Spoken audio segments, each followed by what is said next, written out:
vamos pregar a palavra de Deus. Embora eu vinha dizendo antes ainda, né, que a gente vem orando nesses dias e buscar entender esses movimentos que o céu está fazendo. E geralmente quando acontecem algumas coisas que a gente define como atitude de coisas ruins. Por que a gente define? Porque os nossos olhos contemplam. Não tem como a gente buscar outra coisa a estar falando nesses dias, né? A chuva levou muita coisa, né? O rio levou muita coisa. O rio levou casa de alguns, lembranças, histórias de outros, documentos, vida, levou tudo.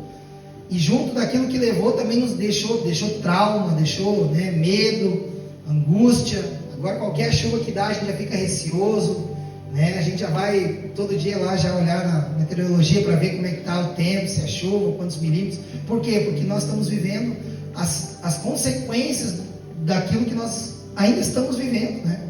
E isso vai se ponderar nos próximos dias, né? Isso vai, infelizmente, ainda, né? Tem pessoas que já estão procurando psicólogos para poder se libertar, outros estão tomando remédio, que a gente tem acompanhado nesses dias, para buscar um acompanhamento onde possa ter as suas emoções novamente nos seus devidos lugares, porque entrou num nível de ansiedade, preocupação, nervosismo. Então nós temos visto as consequências de tudo isso. Mas eu ouso dizer, ninguém tem mais poder do que Deus. Deus nunca perdeu o controle de nada. Ainda que não foi a vontade de Deus, porque eu creio que não é a vontade de Deus, mas está debaixo de uma permissão de Deus. Nada sequer no mundo pode acontecer sem que Deus permita que isso possa vir a acontecer. Então, ainda que sejam catástrofes, né? Como nós falamos um pouco semana passada, você que esteve aqui, não vou ficar repetindo. A gente tem algumas perguntas internas, nós temos, mas nós não podemos perder a pergunta séria em nossas vidas. É entender e saber para dentro de nós, né? Essa pergunta que a gente faz conosco mesmo, de saber que Deus está cuidando de tudo, que tudo está debaixo de uma permissão de Deus, ainda que isso cause dor, angústia, choro, lágrimas, medo e assim por diante, questionamentos, né? Que a gente vai ter em alguns momentos, pode ser diante de Deus, mas tudo está no controle de Deus.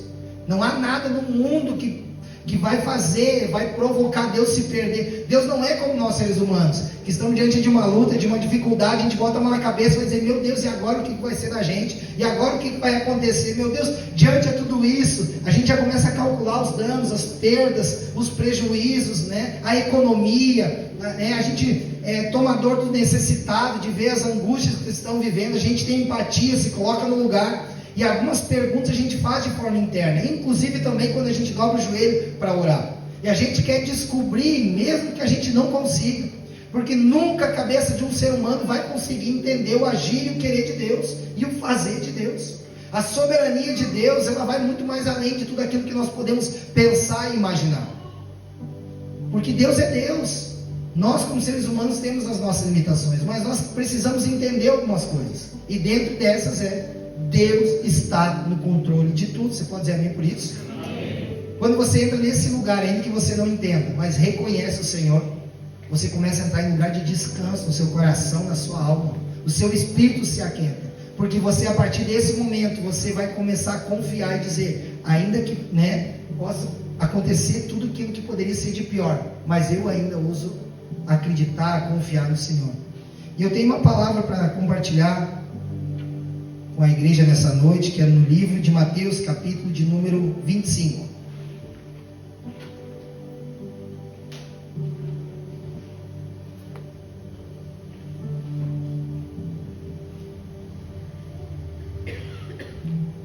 Mateus, capítulo de número 25, versículo de número 14. Na verdade, nós vamos ler por causa do... não der mais tempo, vamos ler do 21. Vamos começar lendo do 21. Quem encontrou, diga amém.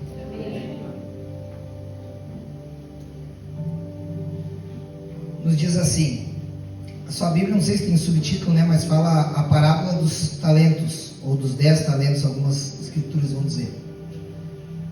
Nós vamos aprender nessa noite assim a respeito de como é o reino dos céus, semelhante a como e como Deus se move. Nos diz assim a palavra de Deus. Disse-lhe o Senhor, 21, Muito bem, servo bom e fiel, foste fiel no pouco, sobre o muito te colocarei. Entra no gozo do teu Senhor. E aproximando-se também o que recebera 2 talentos, disse, Senhor, 2 talentos me confiastes, aqui tem outros 2 que ganhei. Disse-lhe o Senhor, muito bem, servo bom e fiel, foste fiel no pouco, sobre o muito te colocarei. Entra no gozo do teu Senhor. Chegando por fim o que recebera 1 talento, disse, Senhor, sabendo que és homem severo, que ceifas onde não semeaste, ajuntas onde não espalhaste, receoso escondi na terra o teu talento, aqui tens o que é teu. Respondeu-lhe, porém, o Senhor, servo mau e negligente, sabias que ceifo onde não semeei, e ajunto onde não espalhei. Cumpria, portanto, que entregasse o meu dinheiro aos banqueiros, e eu, ao voltar, receberia com juros o que é meu. Tira-lhe, pois, o talento e dai-o ao que tem 10, porque a todo o que ele tem lhe será, todo o que tem se lhe dará, e terá em abundância, mas o que não tem, até o que tem será tirado.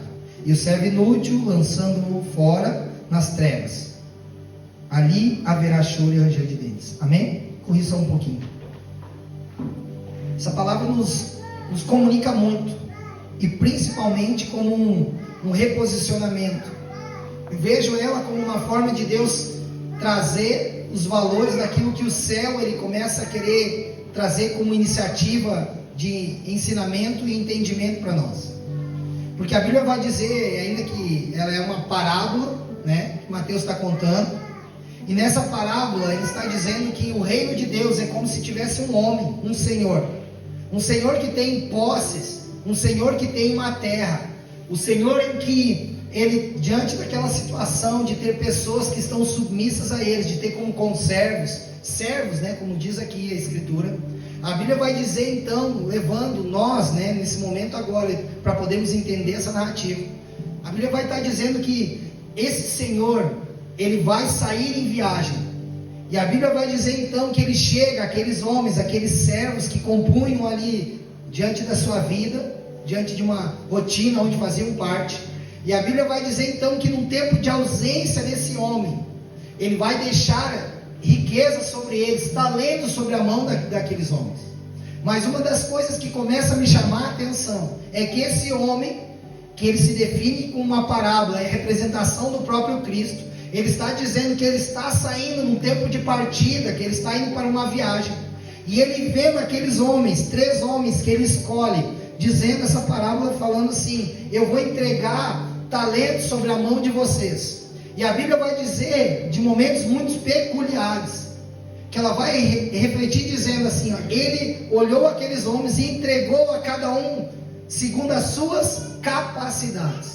Significa então que Jesus, trazendo essa analogia, falando que ainda que ele entregue os seus talentos, as suas riquezas na mão de pessoas, ele não vai entregar além daquilo que o homem possa dar uma resposta, porque é isso que o texto está dizendo.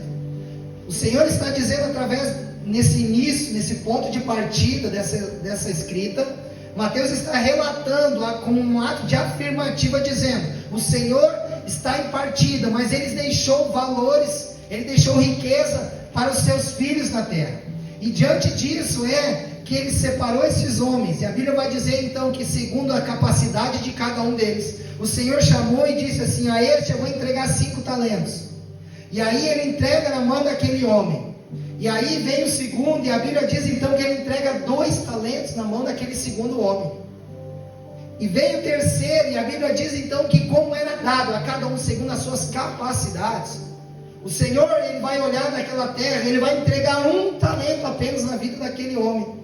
Mas nós que estudamos a palavra, você já deve ter ouvido talvez essa pregação em algum momento, já leu essa escritura, né? Esse capítulo. Nós precisamos entrar para conseguir desfrutar o que está comunicando, por entender algo assim. O Senhor entregou o talento e ele não diz o que deveria ser feito. Você vai ler ali, você vai conseguir entender que esses homens recebem os talentos nas mãos, e Deus não dá uma instrução para eles. Você vai ler a escritura e a Bíblia diz que esse homem que sai em viagem, Parafraseando agora a escritura, era Deus dizendo assim, ó, Jesus falando, cara, eu vou sair e eu vou confiar em vocês, porque eu reconheço o potencial que cada um de vocês tem, e porque vocês têm a condição de receber em mãos o talento que eu vou dar, na medida exata daquilo que vocês podem carregar.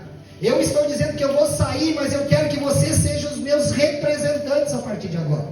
Vocês vão representar a minha vida. É uma terra que é minha, um talento que me pertence, e eu vou os entregar essas riquezas, mas eu vou ter uma expectativa a respeito, ainda que a narrativa não fale, mas é isso que gera um acontecimento com o decorrer, como nós lemos. E a Bíblia vai dizer então que esses homens pegam esses talentos, só que no decorrer da narrativa, a Bíblia vai dizer que esse homem, depois de um tempo de viagem, ele retorna junto da sua terra e junto daqueles homens. E aí, nesse momento que esse Senhor volta, a representação de Jesus, a Bíblia então vai dizer que ele, quando chega diante daquele homem que ganhou 5 talentos, entenda que Jesus não deu instrução nenhuma, entenda que Jesus não disse o que eles deveriam fazer com o dinheiro. A história ela começa a se desenrolar no retorno desse Senhor, passando-se alguns dias, como é uma parábola, não é algo que foi de fato um acontecimento, mas é uma forma em que o próprio Senhor criou para gerar um nível de comunicação. É isso que está acontecendo aqui. Jesus conta uma história para o povo dizendo, eu preciso que vocês entendam como é o reino dos céus, eu preciso que vocês consigam, ainda que vivam na terra, mediante uma mente limitada que o ser humano tem, mas que vocês tenham um pensamento, que vocês sejam elevados a um reino do Espírito, para que vocês compreendam o que o céu está querendo comunicar. É isso que está acontecendo agora. E naquele momento que aquele homem então ele recebe os 5 talentos, aquele recebe 2, eles não têm uma instrução de Deus, e agora o que eu faço com isso? Mas a Bíblia diz então que estes homens, depois desse tempo de retorno do Senhor dessa terra, quando ele chega e ele se apresenta diante daquele homem que recebeu 5 talentos, segundo as suas capacidades, e dentro desses pontos, antes de continuar, nós podemos entender algumas coisas, ou deveríamos pelo menos dar uma pausa sobre isso. Ali não estava sendo homens competitivos um com o outro, ali não estava sendo questionado, porque às vezes na terra a gente vê isso, né? O lado da comparação, a gente começa a olhar, as pessoas olham para o outro e querem se comparar, de repente o lugar que algumas pessoas têm, a posição, a postura, o lugar do encargo, e a gente às vezes quer ocupar lugar que muitas vezes nem tão pouco é de nós. Mas por que não é para nós? Porque Deus conhece a medida de cada um. E se nós que somos homens, dirigidos pelo Espírito Santo de Deus, que temos Jesus na nossa vida, nós precisamos nos dar a Deus de entender que Deus vai fazer com que tudo chegue até nossas vidas mediante aquilo que o Senhor nos capacitou para receber. Porque muitos de nós nos sentimos homens frustrados, muitos de nós andamos num caminho, numa plataforma, às vezes nos sentimos desiludidos, e entramos em lugares de desânimo, porque parece que há uma sensação de insatisfação que nós carregamos. A gente parece que em alguns momentos não está satisfeito com a posição, com o trabalho, com os negócios, com o carro, com a casa, às vezes com a família, a esposa às vezes reclamando do marido com desejo de ter outro a não ser esse, e vice-versa, porque já chegou numa linha de conversa de divórcio, pais que reclamam dos filhos, porque desejariam ter outros, aí começa a comparação, por que tu não respeita o pai, como olha lá o outro lá, que é o filho obediente, e a gente sempre quer inculcar na vida dos filhos, por não trabalhar da maneira correta, aquilo que nós desejaríamos, mas não pagamos o preço para que isso aconteça, e aí estamos calculando agora o que? Os débitos da nossa vida, que vai chegar o boleto para pagar, e o que estava acontecendo aqui na narrativa, que nós estamos lendo, é exatamente semelhante a isso. Vem esse Senhor, e Ele vai vir para ter um tempo com esses homens, e a Bíblia vai dizer então que esse homem, o que recebeu 5 talentos, ele se apresenta diante desse Senhor, e aí nesse momento então o Senhor pede o que ele fez com aqueles 5 talentos que ele recebeu, e a Bíblia vai dizer então que ele diz algo assim, eu recebi 5, porém granjeei mais 5, quer dizer o que? O Senhor me entregou um número X, sobre um ato de denários, de dinheiro, de valores, de uma riqueza de 5, porém eu dei respostas àquilo que o Senhor me entregou. Eu quero dizer, e é isso que está acontecendo, eu não fiquei parado, eu não tive instrução nenhuma, Porém, eu entendi que o que o Senhor queria de mim, como um servo, de alguém que cuida das coisas do meu Senhor, eu fiz de tudo, eu corri atrás para dar uma boa e uma certa resposta a Ti. Então, nesse momento, o Senhor me entregou sim, que eu quero te dizer algo nesse momento. De um tempo de prestação de contas, eu tenho mais 5 para te dar. Significa que tu me deu 5, eu tenho 10 que vou colocar nas tuas mãos. E agora começa a acontecer algo primordial. Ainda que são exemplos da terra, ainda que são exemplos daquilo que a narrativa está nos querendo nos recolocar num cenário de entendimento de um movimento da terra. Mas o que está acontecendo aqui é Deus querendo nos reportar no reino do Espírito, dizer: o Senhor certamente entregou riquezas para todos nós. Dizer: pastor, não, eu não entendo, eu nunca recebi uma palavra. Pastor, eu não entendo, eu frequento a igreja, mas eu não sei qual é o meu talento, qual é o meu dom. Eu ainda não consigo entender, pastor, o que Deus quer de mim não está tão claro. Eu ainda preciso alinhar minha identidade no Senhor. Eu preciso alinhar minha vocação, eu preciso me inserir naquilo que Deus tem. Ainda para mim é meio confuso. Mas eu posso te simplificar nessa noite. Uma vez chegou um homem para mim e disse assim: pastor, já faz alguns anos, eu amo Jesus, pastor. E eu disse: tu ama Jesus? Nós estávamos num tempo de conversa, de diálogo, de aconselhamento, e ele contando para mim das dificuldades que ele vinha enfrentando, buscando uma direção sobre aquilo que nós estávamos ouvindo para falar com ele. E para encurtar o caminho da história, ele disse: eu amo Jesus, pastor. E eu queria que Jesus entendesse o quanto eu amo ele. E eu disse assim: quanto tu ama Jesus? Eu amo de toda a minha força, toda a minha alma. Só que eu queria que Deus entendesse, como eu queria que, será que quando eu dobro meu joelho eu oro, eu jejuo, eu leio Bíblia, Jesus entende que eu amo Deus? Certamente, é bem provável que sim, porque é isso que Deus está buscando do homem, é um lugar onde o homem vai estar num lugar secreto de relacionamento. Mas enfim, a gente vai conversando e as coisas vão esclarecendo a partir daqueles momentos. E aquele homem então disse para mim assim, como eu queria saber, eu queria ter uma convicção em saber que Deus sabe que eu amo. Tem como Deus, eu entender, me sentir seguro com essa declaração, ainda que eu tenha dúvidas a respeito? Eu disse: tem, cara. Vamos estudar, vamos ver os movimentos na terra para que o céu reconheça o que nós estamos fazendo para entender que Jesus nos ama. Sim. Ainda que tenha muitas dúvidas, sim. Eu falei para ele assim: tu tem uma esposa? Sim. Eu disse: como tu ama ela? Quando você olha para a terra, o teu casamento glorifica a Deus? Como assim, pastor? Você ama não apenas de sentimento, mas o movimento você descreve. Quando a Bíblia vai olhar, você ama a sua esposa como Cristo amou a igreja, dando sua vida por ela? Pastor, eu tenho falha, mas acredito que sim. Você é pai? E ele disse: sou pai. E agora me diz uma coisa: se eu trouxesse seu filho agora para dar uma nota a respeito da sua paternidade sobre o seu filho, o que ele diria?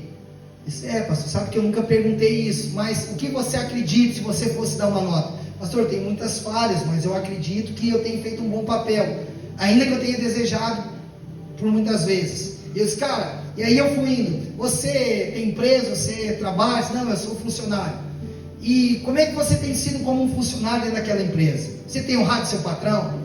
Porque a Bíblia vai dizer o seguinte, ainda que pode ser que sua empresa seja uma empresa que não é a que você gostaria de estar, seja uma empresa que você define como uma empresa ruim, talvez seus patrões também sejam patrões ruins ao modo que você olha para eles, mas a Bíblia mesmo assim nos aconselha a viver algo, que nós devemos fazer tudo que vier em nossas mãos, fazer com amor, como se para o Senhor. Então naquele momento, ainda que seja um ser humano, vai ser um homem que vai ser o teu patrão dentro daquele local, mas se você tiver uma consciência eterna, divina, no reino do Espírito, haver essa conexão, você vai estar corrigindo o curso por entender que você não está fazendo para o teu patrão.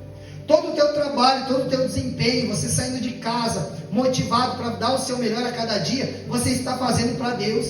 Porque pode ser que o teu patrão não reconheça, ele não deu o salário justo como você deveria receber, você não tem as melhores condições para você conseguir desempenhar o seu trabalho, mas ao mesmo tempo, você tem Deus que está olhando para a sua vida. E deixa eu te dizer, se ele não te honrar lá, te prepara que Deus vai te mudar de lugar, vai te reportar a outro, porque Deus vai zelar por tudo aquilo que você tem feito com amor, como se para o próprio Cristo.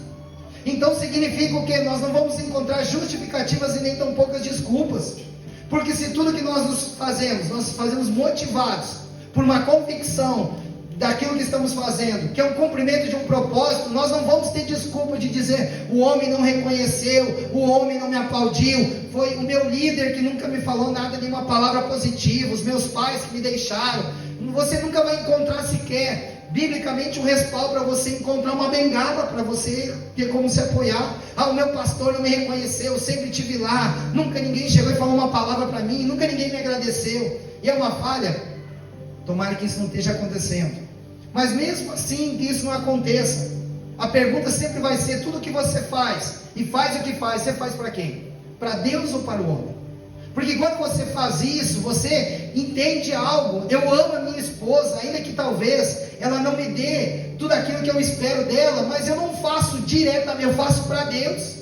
Só que a partir daquele momento, e vice-versa, né, quando a esposa faz isso, honrando seu marido, e ele é um marido ruim, ele é um marido que ele não dá as respostas que ele deveria, amando a sua esposa como Cristo amou a igreja, dando sua vida por ela, ele é um cara mau, um cara duro, um cara insensível, um cara que não zela, não cuida, não nutre. Esse cara um dia vai cair nas mãos de Deus, porque a Bíblia diz que a mulher sábia ganha o seu marido calada.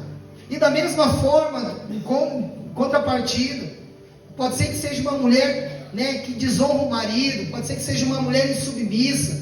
Salomão vai dizer que é melhor fazer uma casa na barranca de um rio, do que morar com uma mulher rinchosa. Aí você pode dizer assim: pastor, tu não sabe como é difícil, mas você decidiu. Eu quero te levar a um campo onde você precisa reposicionar a rota da sua vida, da minha vida. Porque nós tomamos decisões em momentos específicos da nossa vida, e às vezes estamos tendo resultados negativos, e quem é o maior responsável somos eu e você. Só que nós estamos sempre, parece que no sentido adâmico, transferindo responsabilidade. Mas na verdade, se nós disséssemos hoje: eu vou ser o melhor homem, a minha melhor versão, e vou dar tudo que eu tenho, e vou buscar até o que eu não tenho para amar minha esposa, quem é que dá um beijo e recebe um tapa? Ninguém consegue. Por quê? Porque o natural de acontecer é você receber de volta aquilo que você está dando, disposto a fazer, disposto a realizar. Então, quando nós vemos que o curso está andando por um caminho diferente, geralmente a gente fica procurando culpado, e menos somos nós. Então, nesse momento, voltando para a palavra, o que está acontecendo? Jesus é a representação desse homem. Ele chega e vem esse homem e diz algo: Senhor, tu me deste 5 e eu granjeei, agora eu formei mais 5, então eu tenho 10. E é exatamente isso que eu quero levar a todos vocês, incluindo a mim, a entender nessa noite. Deus nos entregou algo, e como a história desse homem é isso. O Senhor vai ter uma leitura daquilo que nós o amamos, se é que o amamos de verdade, quando nós começamos a dar as verdadeiras respostas nessa terra, assumindo seus lugares. Porque a partir desse momento, no linguajar de amor, o Senhor entende que nós o amamos. Quando nós estamos dispostos a viver na sua essência, e nos esforçando a cada dia a ser a verdadeira expressão de Jesus na terra. Se é para ser amigo, não tem outra forma a não ser um amigo verdadeiro, um amigo fiel, um amigo correto, um amigo que ele zela pela amizade, ele toma dor do seu amigo. Se é para ser marido, não vamos brincar de ser família. Ele é um cara responsável, ele é um cara que decidiu amar sua mulher e fazer dela a mulher mais feliz da face da terra, ainda que seja difícil muitas vezes. E a esposa, de outra forma, não pode ser. Trabalhar para que aconteça, que seu marido ganhe todas as possibilidades de ele ser a melhor versão de tudo aquilo que Deus depositou no coração desse homem. Fazer com que os filhos caminhem debaixo de uma cultura que trabalhe para glorificar o nome de Jesus. Só que quando isso não acontece, não adianta nós ficarmos dando desculpas. Por quê? Porque nós, nesse momento, estamos sendo semelhantes ou reportados a essa narrativa. Às vezes nós não nos damos por conta que um dia nós vamos estar diante desse Senhor. Porque aqui nessa parábola é isso que está acontecendo, foi isso que nós estamos lendo aqui. Jesus entregou para aqueles homens algumas coisas, talentos. E essa narrativa, que é uma parábola, Mateus está narrando dizendo: esse mesmo Senhor, o dono dessa terra, ele vai um dia voltar. E quando ele voltar, ele vai chamar a cada um de nós como exemplo desses homens. E ele vai nos fazer uma pergunta dizendo: eu te entreguei uma esposa, Marcelo, me diz aonde está essa mulher. Ele vai perguntar à mulher: eu te dei um marido, me conta a tua história. Jesus vai fazer de conta que ele não sabe, como se ele não estivesse vendo o que estava acontecendo. E aí ele vai perguntar: onde está o teu marido? Vai perguntar para os pais: me diz o que, quanto tu investiu tempo na vida dos teus filhos? Talvez tu foi um homem, uma mulher que se focou no trabalho. Você foi um grande profissional, você teve uma grande empresa, mas porém você abriu mão daquilo que você não podia. A urgência daquilo que você entendia, de fazer o teu nome grande, de você sentar numa cadeira de governo, roubou de você aquilo que é primordial, que é a maior riqueza nas nossas vidas, que é a vida dos nossos filhos. Então nós estamos investindo, ou então gastando tempo com aquilo que nós, às vezes, está na escala de valor de importância, mas não como prioridade para cada um de nós. E se nós entendermos através dessa narrativa como um ato de um ensino daquilo que a Bíblia está nos dizendo, nós vamos ter um nível de comportamento totalmente diferente a partir de agora. O Senhor vai nos perguntar: eu te dei uma igreja, me diz como é que foi a tua história dentro daquela igreja, me diz o quanto tu trabalhou, me diz quantas almas tu ganhou, me diz o quanto tempo tu deu o tempo da sua vida em benefício para fazer o nome do Senhor grande. Como a Bíblia vai falar que nós estamos debaixo de algo chamado a grande comissão. Então, se você pensa: pastor, eu nunca recebeu a palavra, eu não sei qual é a minha identidade tão clara, mas o que Deus quer de mim? Deixa eu te dizer nessa noite. A Bíblia fala sobre a grande comissão: ide, pregai o evangelho a toda criatura, e aquele que crer e for batizado será salvo. Então significa que você já está com essa palavra sobre a sua vida, é uma missão, porque vai dizer a grande comissão, é a grande missão da igreja: ide, pregai o evangelho. Mas pastor, eu não sei falar, mas quem diz que a pregação que você pode fazer é com palavras? Se eu não me engano foi Moody que falou: pregue, pregue, pregue, pregue, pregue a palavra, pregue a palavra, e se preciso for, abra sua boca. Você, mas como assim pregue, pregue, pregue, pregue a palavra? Ele está dizendo: viva, viva, viva, seja íntegro, seja honesto, seja um homem de Deus, seja uma mulher santa, seja uma mulher íntegra, seja uma testemunha na terra. E se as pessoas não conseguirem olhar para a sua vida e ver uma pregação do que você vive, abra a boca.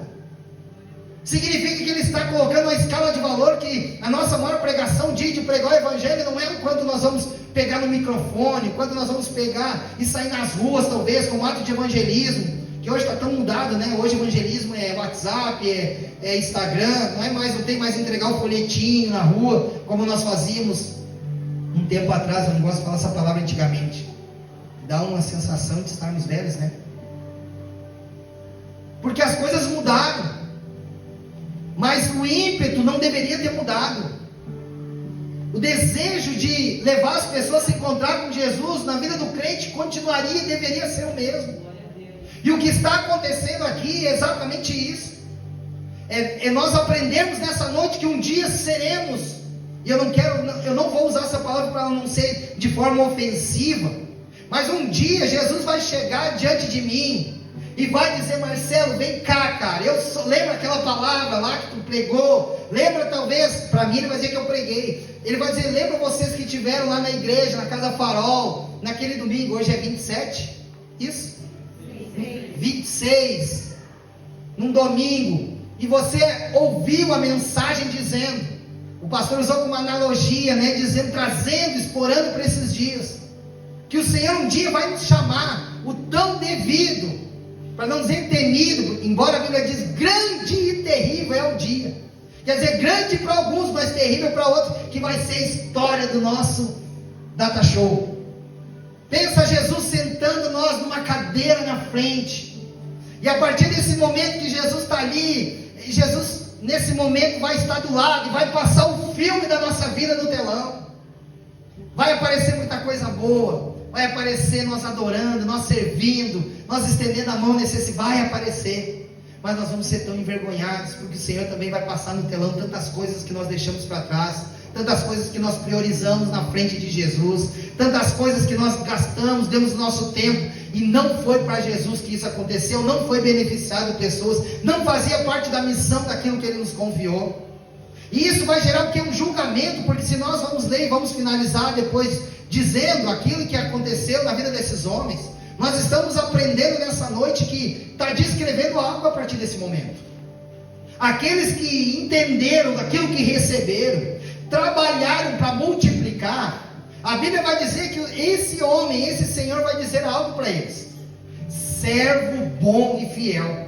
É Deus dizendo agora, olha só o que está acontecendo. Parece que o que está no começo da narrativa é uma exploração da palavra, dizendo: eu vou falar de coisas da terra para você entender, eu vou te dar dinheiro nas tuas mãos e quero ver o que você vai fazer, porque é Deus dizendo. É uma palavra que vai gerar condenação, sabe por quê? Porque a Bíblia vai dizer que o Senhor deu a cada um segundo a sua capacidade. E é tão clara a narrativa, a escrita é tão clara, que não tem, nós nem precisávamos estar falando, era só ler que já se explica por si. Bíblia se explica com Bíblia. Mas naquele momento está dizendo assim, ó, Deus entregou, e esse homem agora está dando a resposta para Deus, dizendo: eu granjei mais 5. E aí o que acontece agora? Exatamente tudo aquilo que o homem deveria buscar ouvir. É dizendo a Deus: olha, tá, toma que é teu e ainda multipliquei. E Deus olhar e dizer: Jesus, servo bom e fiel. Pensa, olha as qualidades que Deus está dizendo agora. Você entendeu o que eu coloquei nas tuas mãos? É Deus dizendo por entre linhas: uau, seu casamento, esse é um casamento, servo bom e fiel. Se eu voltasse agora, eu ia dizer exatamente essa palavra. Pensa Deus olhando e dizendo: que paizão que é esse cara, meu Deus, ele dá vida, que mãezona, olha só. Sabe aquela mulher assim, que quando ela recebe uma missão, ela é mulher idônea, ela é sábia, ela governa a sua casa, debaixo de uma estação bíblica, e ela toma conta daquele ambiente, e Jesus, sempre que nós viéssemos orar, Jesus fala: não precisa nem me convidar, eu tenho prazer de descer nessa casa, porque eu sou glorificado nessa família. Vocês estão entendendo? Diga amém.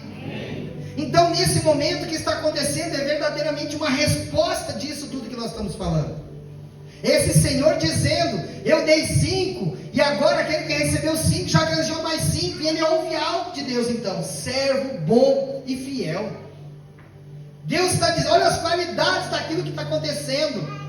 Servo bom e fiel, entra no gozo do teu Senhor. E aí aquele homem, então, vamos parafrasear, vamos dizer que ele já sai pulando, porque ele cumpriu a missão. O que Deus entregou nas mãos dele, ele deu as verdadeiras respostas, porque tem isso. Nesses dias, Deus tem feito perguntas, e não basta apenas darmos respostas, precisamos dar as respostas certas, porque Deus está esperando, como nós falamos no outro dia, falamos domingo aqui, culto, nós estamos cultuando? Estamos. Qual é o culto nesses dias? O culto nosso foi dar arroz, dar feijão, dar alimento, dar roupa para as pessoas, dar fralda, dar leite, dar biscoito, dar brinquedo. Esse é o culto que Deus estava esperando da igreja nesses dias. Cantar e pregar, nós vamos ter o resto da vida agora, se não acontecerem outras coisas semelhantes a essa. Ou então a perseguição de fechar, pode ser que um dia as portas das igrejas fechem. E o que vai sobrar de nós? Se não tivermos um lugar, uma porta aberta para nós entrar, para se conectar com Deus. O que eu estou querendo dizer a partir desse momento? Que muitas vezes é como se a igreja fosse um restaurante, ela serve uma comida que as pessoas só comem quando entram aqui. Elas não conseguem fazer parte da vida dela, de uma cultura da vida, trazer a leitura bíblica diária, trazer um devocional, trazer para a vida diária um tempo de oração. Ele não consegue, ela não tem tempo para isso, porque não está na escala de prioridade. A gente trabalha muito, a gente busca muito, corre muito atrás das coisas, e não tem nada de errado nisso, desde que nós não venhamos ferir os princípios. Só que a gente vive como se o amanhã nunca chegasse, porque a gente não tem um nível de preocupação e zelo, temor e tremor. Só que vai chegar, gente.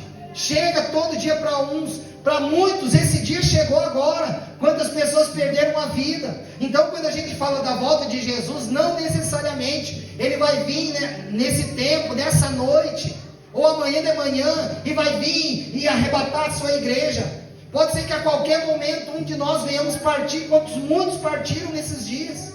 E aí eles vão ter um encontro com Jesus.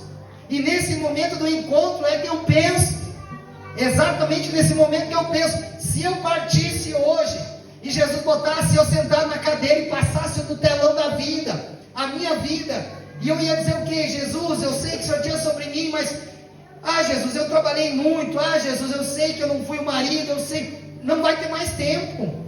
Não vai ter uma segunda chance. Porque nós vamos passar por um julgamento. Por quê? Porque a narrativa está dizendo: este Senhor vai voltar. Você está entendendo? Diga amém. E qual vai ser os nossos argumentos a partir de então? O que nós diremos se não nos arrependermos para corrigir novamente o curso? E aí vem então, para nós finalizar a palavra, vem o segundo homem. E a Bíblia diz, isso é lindo, porque Deus nunca vai cobrar do homem aquilo que o homem não pode dar. Vem o segundo que ganhou só 2. E ele chega diante desse Senhor e ele diz assim: tu me deste 2 talentos, 2 denários, 2 dracmas. Algumas versões vai falar sobre isso.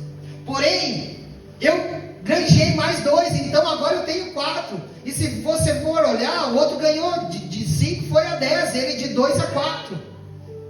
De números, há uma distância aqui. Mas o importante é o quê? Que Deus é o dono daquela terra. E Ele não está olhando no meio competitivo, quem fez mais, quem fez menos. Ele está olhando aqueles que deram as verdadeiras respostas sobre o que Ele confiou, porque está debaixo de um parâmetro essa palavra.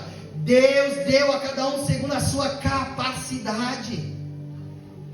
E nesse momento então chega o segundo, e ele escuta a mesma palavra.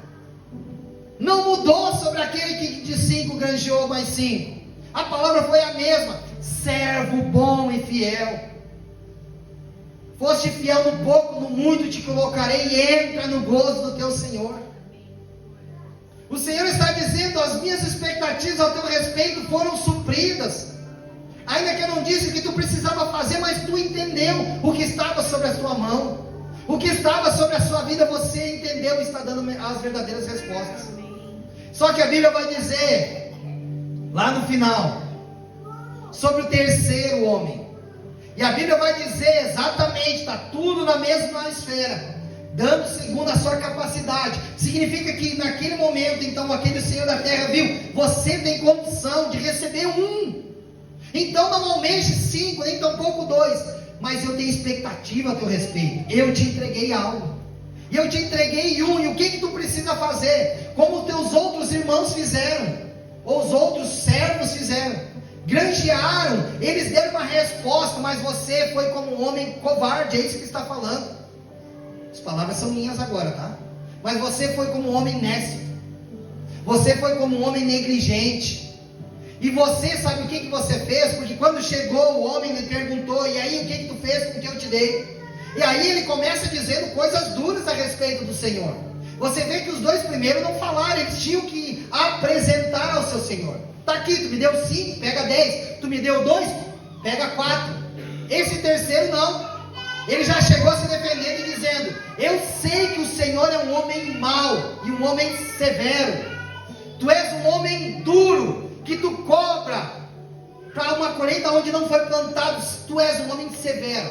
E olha só, por não entender quem era o seu Senhor, porque como é que os 2 conseguiram dar as primeiras respostas? O terceiro disse o quê? Eu tive medo de me deparar contigo, porque ele disse assim: vai que eu perca aquilo que só o Senhor me deu. Então o que eu fiz?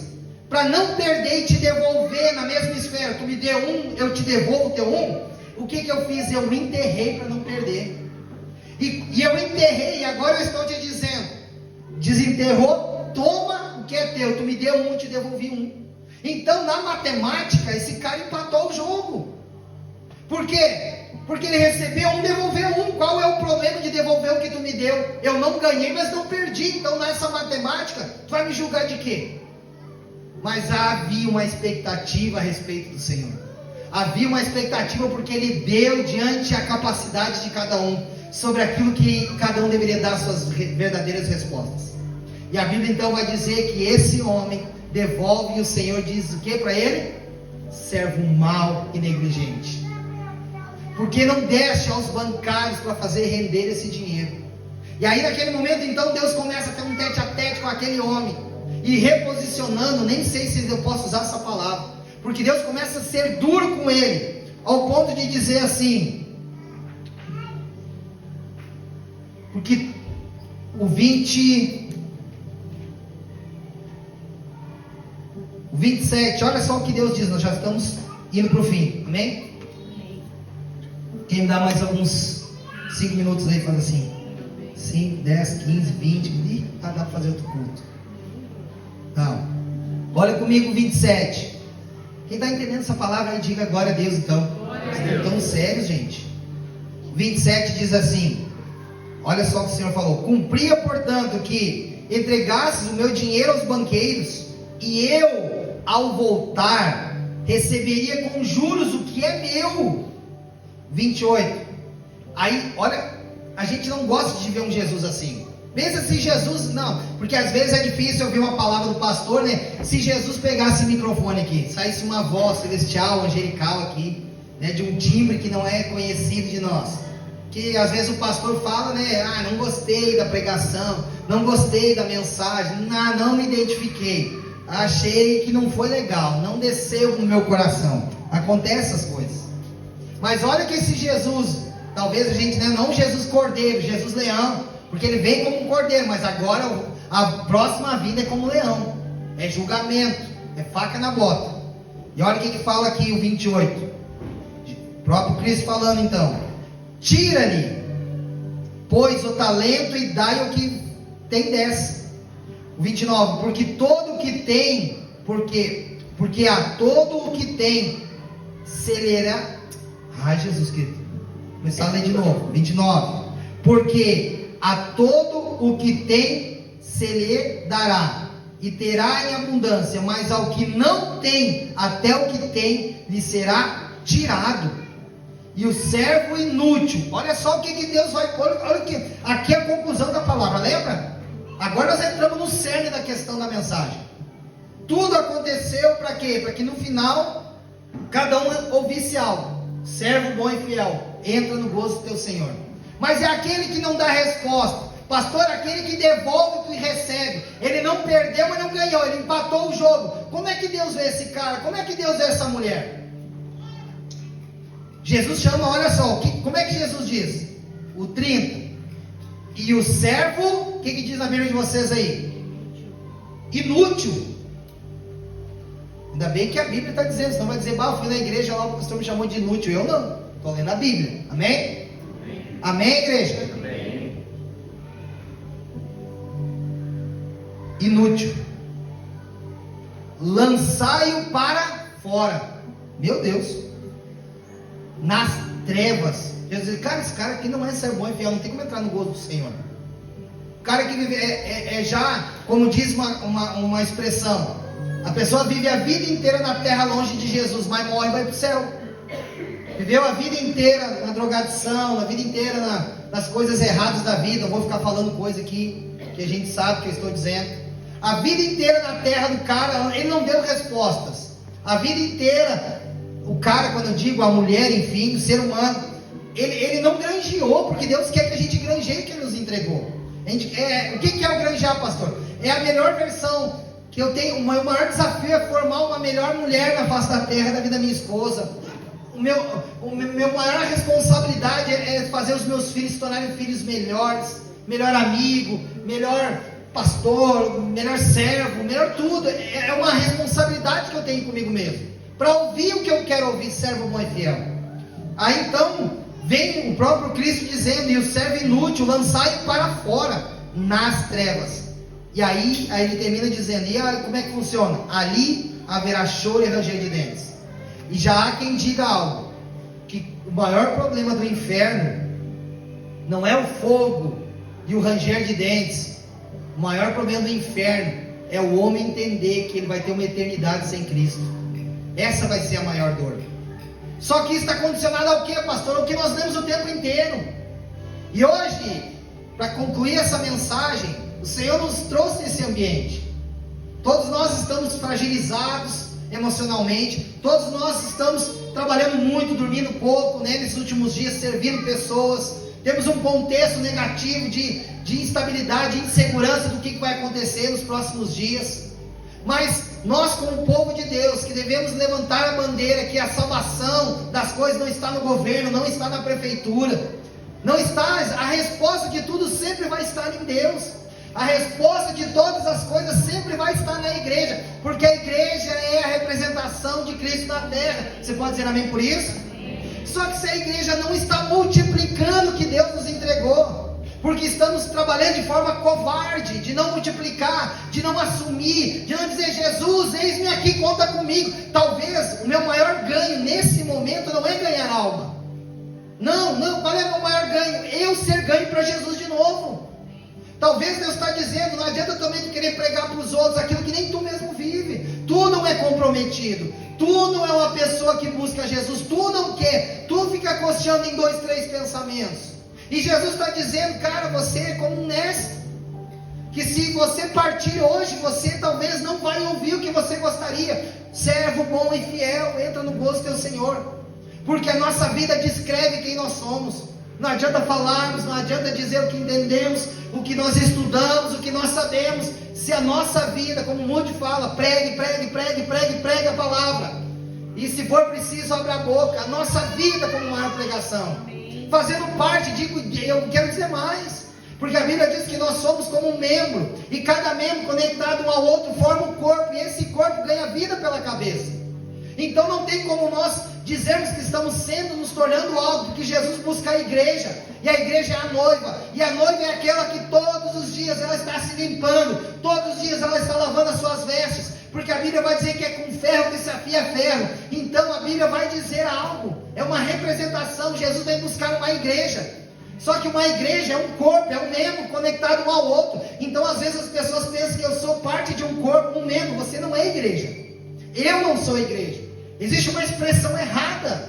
Eu não sou, você não é igreja. Você é um membro, é um braço, outro é uma perna, e aí nós nos conectando um ao outro, formamos o corpo, e esse corpo também não tem vida até que ele se conecte ao cabeça, que é Cristo, que dá a essência de todas as coisas.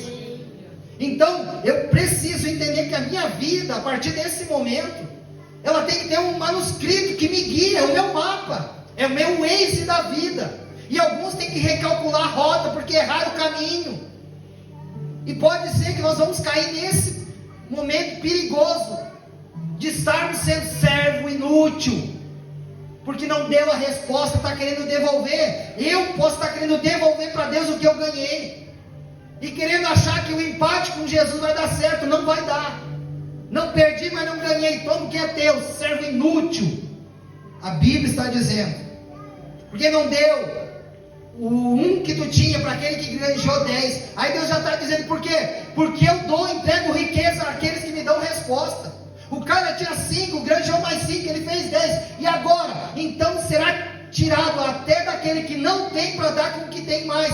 Por quê? Porque esse que tem mais tem capacidade de multiplicar mais. Por isso que pode ser que tem coisa na vida de muitos de nós que não acontece. A gente não rompe, as coisas parecem que não andam, a gente dá um passo para frente, 3 passos para trás. Por quê? Porque talvez nós estamos semelhantemente, talvez, a um cenário como um desses homens. E o pior de saber é o último. Todos nós temos grandes riquezas, todos nós somos a maior pregação, a maior bomba nas mãos de Jesus. Todos nós temos famílias, todos os nossos amigos. E aí eu faço uma pergunta: quantos nós estamos, será aqui? Não estamos em 100, né? Perto dos 80 talvez é que nós estamos aqui, né? Pensa, gente, que quarta agora, deixa eu te falar algo para você entender isso. Eu não vou sofrer sozinho com essas palavras que Deus me dá. Se eu e você trazer eu e você, domingo que vem, nós trazer se nós estamos aqui em 80 pessoas nessa noite, é 160 domingo que vem. E no outro domingo, cada um trazer mais e agora não vou dizer mais a matemática, porque eu vou me complicar. Mas o que eu estou querendo dizer? Às vezes nem eu estou ganho, nem eu me sinto ganho. Eu luto, eu guerrei para vir para a igreja. Eu estou em guerra para mim vir para a igreja, até botar os pés, às vezes aqui. Pensa numa luta, eu penso, fica em casa, está frio, ao sofá. Eu estou tentando negociar o tempo todo. E aí, como é que eu vou trazer alguém se nem eu consigo me carregar para dentro de um ambiente como esse? E pode ser que o Senhor está nos olhando hoje e dizendo: imagina, ou agora vou amaciar um pouquinho. Se o Senhor me fizesse uma pergunta: e aí? Como é que tá aí, pastor Marcelo? Nem é pastor Marcelo. Com Jesus não tem negócio de título. E aí, Marcelo? E aí, servo? Me diz, eu te entreguei algumas coisas. Vamos lá? Diz para mim como é que tá aí. Vamos fazer um feedback eu e tu aí. Vamos ver se eu te chamo de servo bom e fiel ou vou te chamar servo inútil. Vamos ver se eu dou mais talento para te multiplicar mais, ou eu vou tirar até o que eu te dei, porque eu vou dar para outro, que o outro está dando mais resposta naquilo que tu resolveu não dar. Quem está entendendo essa palavra, diga amém. Está claro ou não está? Nós não podemos sair dessas portas com a mesma mentalidade que nós entramos. Você tem que estar sendo tomado por uma paixão pelo Evangelho. Você tem que dizer nessa noite: eu vou renovar as minhas alianças com Jesus. Eu quero ser tomado por esse fogo. Eu quero viver o que eu cantei esses dias de Joel. Eu quero que o Espírito Santo sopra no meu espírito. Eu não quero mais dormir enquanto eu não acessar Jesus como um dia eu já acessei. Que quando Jesus olhar para nós, Ele vai dizer: você hoje é a melhor versão que vocês já esteve na vida. Hoje você é o melhor homem que você foi ontem. Hoje você é a melhor mulher que você já foi um dia. E nesse momento é Deus diariamente dizer: Marcelo, servo bom e fiel, cara, venha no gozo do teu Senhor. Mas Jesus vai me chamar hoje? Não. O gozo no Senhor é dizer: eu quero estar contigo. Se tu abrir a boca, se tu começar a orar, se tu começar a ler Bíblia, você vai começar a chorar, porque eu vou te visitar. Quando você dobrar o joelho, você vai ficar horas na minha presença, e você não vai ter mais desejo de parar de orar, porque eu vou descer, eu vou te tomar por dentro, eu vou te encher de revelação da minha glória, eu vou te gerar aquilo que a minha presença em nada no mundo pode fazer semelhante e igual. Porque você vai ser meu amigo, você é servo bom e fiel. Fique de pé.